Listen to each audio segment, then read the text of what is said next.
നമസ്കാരം ഗൈസ്, സന്തോഷാണ്. എന്തൊക്കെയുണ്ട് വിശേഷം? സുഖമാണോ? എല്ലാവരും സുഖമായിട്ടിരിക്കുന്നു. ആദ്യം തന്നെ നമ്മുടെ ശ്രീനിവാസ് ഏട്ടന് ആദരാഞ്ജലികൾ. എന്തൊക്കെ പറഞ്ഞാൽ ഒരു നല്ല മനുഷ്യനായിരുന്നു. എല്ലാവരും മരിച്ചിട്ട് പറയുന്ന പോലെയല്ല, മരിച്ചു കഴിഞ്ഞിട്ടുണ്ടെങ്കിൽ എല്ലാവരും നല്ലവരായിരുന്നാണല്ലോ പൊതുവേ പറയുക. പക്ഷേ അതിൽ കൂടെ ഒരു കാര്യം മനസ്സിലാകുന്നത് എന്താണെന്ന് വെച്ചാൽ, ശ്രീനിവാസനൊരു മനുഷ്യസ്നേഹിയായിരുന്നു.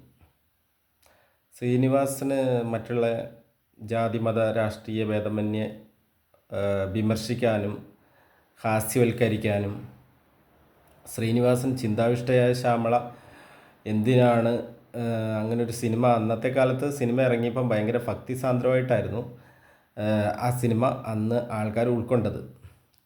പക്ഷെ പിന്നീട് നമുക്ക് മനസ്സിലായി സിനിമ ആ രീതിക്ക് എടുത്ത സിനിമയല്ല. ശ്രീനിവാസൻ എന്താണ് പറയാൻ ഉദ്ദേശിച്ചതെന്നുള്ളത് നമുക്ക് പിന്നീട് മനസ്സിലായി. ശ്രീനിവാസൻ അങ്ങനെ ഓരോ നർമ്മമായ കാഴ്ചപ്പാടുണ്ട് എല്ലാ കാര്യത്തിലും. ഹാസ്യവൽക്കരിച്ചാണെങ്കിലും നമുക്ക് പറയാനുള്ളത് സമൂഹത്തോട് പറയാൻ ഒരു പ്രത്യേക കാഴ്ചപ്പാട് ശ്രീനിവാസന്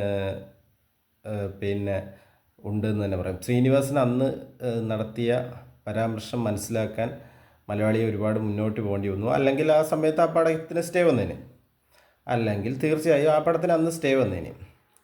പിന്നെ ഫിൻലാൻഡ് പരാമർശം, ജാതി മതങ്ങളൊന്നും ഇല്ലാണ്ട് നല്ല സുരക്ഷിതമായിട്ട് ആൾക്കാർ വളരെ സന്തോഷത്തോടെ ജീവിക്കുന്ന ഒരു സ്ഥലം ഫിൻലാൻഡാണ് എന്ന് അദ്ദേഹം ഒരു പ്രാവശ്യം പറഞ്ഞത് നമുക്ക് ഓർമ്മയുണ്ട്. പിന്നീട് എന്താ പറയുക,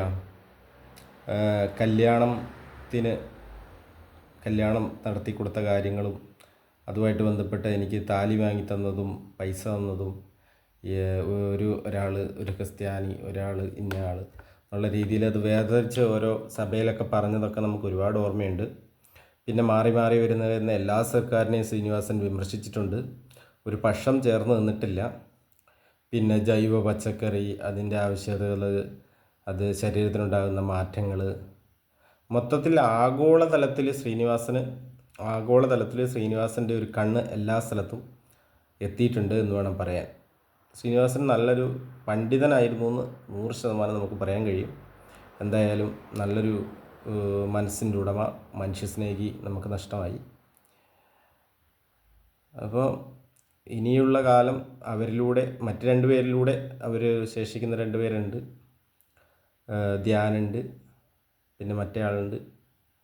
അവരിലൂടെ നമുക്ക് അദ്ദേഹത്തിൻ്റെ സ്വഭാവ ഗുണങ്ങൾ പ്രകടമാകും എന്ന് പ്രതീക്ഷിക്കാം. എന്തായാലും മൂപ്പരെ കള്ളുകൂടി സിഗരറ്റ് വലിക്കുമായിരുന്നല്ലോ, കണ്ടമാനം സിഗരറ്റ് വലിക്കുമായിരുന്നു, പിന്നെ മദ്യപിക്കുമായിരുന്നു അത്യാവശ്യം. അപ്പോൾ അച്ഛന് ഈ അസുഖം വരുന്ന കണ്ടപ്പം ധ്യാനത്, അച്ഛന് ഉണ്ടായ ബുദ്ധിമുട്ട് കണ്ടപ്പം ധ്യാനത് പൂർണ്ണമായിട്ട് നിർത്തി എന്നുള്ളതൊക്കെ നമ്മൾ കണ്ടതാണ്. എന്തൊക്കെ പറഞ്ഞാലും അതൊരു പ്രചോദനത്തിനപ്പുറം ആ ഒരു സംഭവം, മദ്യപാനം പുകവലിയും എപ്പോഴും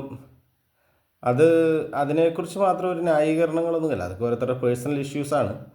അപ്പോൾ അത് അച്ഛൻ്റെ അസുഖം വരുന്ന കണ്ടപ്പം അത് നിർത്തി. അതൊക്കെ എന്തായാലും നല്ല നല്ല കുടുംബമാണ്, നല്ല കുടുംബാന്തരീക്ഷം ഉണ്ട് അവിടെ.